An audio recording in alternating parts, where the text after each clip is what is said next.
Passando aqui só para avisar para você que se você quiser participar do sorteio das canecas e dos sorteios futuros do canal, basta me seguir no Instagram agora e já vai estar automaticamente participando. É só seguir esse usuário que está aparecendo aí na tela.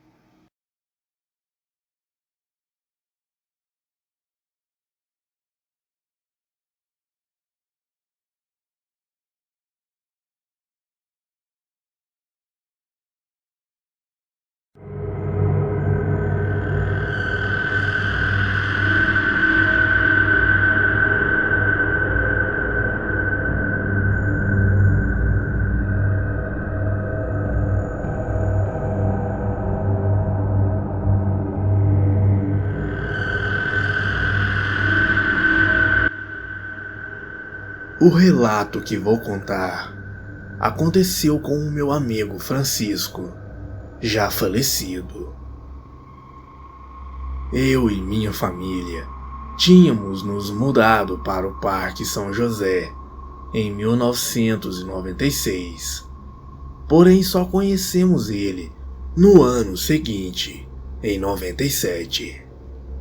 Nessa época, ele tinha um Fusca azul, o qual acostumava sair de madrugada para trabalhar na empresa de ônibus chamada Caravelle, como mecânico. Francisco e sua esposa Angélica tinham 2 filhas e 3 filhos.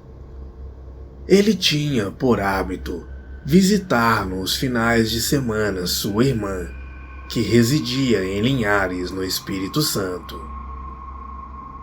Meu pai, que sempre foi uma pessoa muito comunicativa, não demoraria em fazer amizade com ele e seus familiares. Por sua família serem todos loiros, o pessoal do bairro chamavam eles de alemães.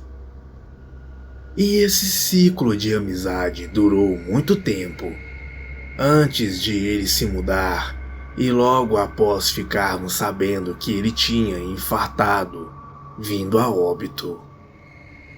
Como ele tinha uma casa em Magé e nos finais de semana costumava visitar sua irmã em outro estado, ele ia muito para lá, pois era mais perto. Certo dia, ele tinha chegado em casa e recebido a notícia que seu sobrinho tinha nascido, e por isso teria que viajar no final de semana. Ele foi dormir, e quando foi por volta das 2 horas da manhã, sonhou que saía de seu corpo e ia caminhando pela estrada Rio-Bahia. Nessa caminhada, tudo escurecia, e seu corpo era puxado para dentro da mata. Nisso, ele avistava um homem muito sujo, mas não conseguia ver seu rosto. Aquele homem misterioso estava deitado e vinha um espírito em forma de uma sombra negra, muito parecida com o demônio das sombras. Seus olhos eram amarelos, lembrando olhos de gato. Aquela coisa entrava no corpo desse sujeito e ele começava a gritar dentro da mata e ao mesmo tempo começava a urrar, até que se transformou em uma espécie de lobo. Em seu sonho, ele via aquela coisa sair dali correndo em direção a uma pequena fazenda e atacava um boi. Quando acordou assustado, já era por volta de umas 4:30 da manhã. Ele tomou banho e saiu com seu Fusca para o trabalho. Quando chegou em casa, meu pai foi comigo até a sua casa entregar alguns ovos de galinha. Nós ficamos ali muitas horas, e como eu tinha apenas 7 anos de idade naquela época, fui brincar um pouco com os seus filhos, quando escutei ele contando sobre o sonho. Meu pai falou que isso poderia ser um mau agouro, mas ele não deu muita atenção. No outro dia, antes de ele sair com os seus 2 filhos mais velhos. Sua esposa tinha lhe pedido que não dirigisse de madrugada com os garotos dentro do carro, pois ela tinha sonhado com um carro sendo seguido por uma criatura que não conseguia identificar. No outro dia, por volta das 6 da manhã, ele se despediu de Angélica e foi para Magé. Lá ele passou o dia inteiro na casa de sua prima Jane, que além de morar ali perto, tomava conta da casa. Ele avisou para os meninos que iria dormir, pois queria pegar a estrada vazia e assim chegaria lá por volta de umas 11 horas da manhã. Como era meio duvidoso, ele não deu atenção para os conselhos de Jane. Já era por volta de 2 horas da madrugada, quando ele chamou os meninos para entrarem no Fusca, e para não sentir sono, ele colocou uma fita do Zezé de Camargo e Luciano no Fusca. Por volta das 4:30 da madrugada, era uma noite de inverno. Estava muito escuro a estrada. Como a velocidade de seu carro oscilava entre as 60 e 80 km por hora, seu filho Carlos viu logo à frente uma figura estranha cruzando aquela rodovia. Lentamente, pediu para que seu pai diminuísse a velocidade. E quando foi chegando mais perto, viu um ser com cerca de 2 metros de altura. E foi nessa hora que ele lembrou do seu sonho que teve há algumas semanas atrás. Seu filho de 18 anos e o outro de 15 ficaram em pânico ao verem aquela criatura e começaram a pedir para seu pai acelerar o carro. Mas o medo foi tanto que travou as pernas do Francisco por alguns segundos. Aquela coisa ficou ali parada encarando eles, quando resolveu pular em direção do carro.